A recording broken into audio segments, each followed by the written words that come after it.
Welcome to the Slop Temple. We pray this video helps. You start by checking prerequisites. Make sure your device is above 5% battery and updated. Open Settings now. If you prefer, swipe down and tap the gear icon to jump straight in. Once inside Settings, look for Battery or Power options. This is where the controls live. You do this to avoid interruptions while changing system behaviors. Make sure any required downloads can run by keeping Wi-Fi or mobile data enabled. This prevents blocked features during setup. You now enter the battery or power menu and tap Battery Saver or Low Power mode. Toggle the switch to enable it immediately or set an automatic trigger. Common choices are 20% or 15%, so it turns on without intervention. Once done, review app exclusions. Permit critical apps to run in background or block non-essential ones to maximize life.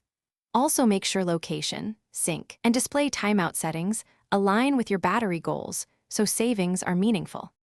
Finish by confirming the saver indicator appears in the status bar and that battery drain slows over the next 10-15 minutes. You should test a key app to verify it still has necessary permissions. Make adjustments to exclusions if an essential app was blocked. If something goes wrong, apps won't run or battery behaves oddly, restart the device first, and if needed, reset battery settings to defaults, then reconfigure. This usually resolves conflicts without deeper troubleshooting. Thanks for watching. Consider subscribing if we helped you.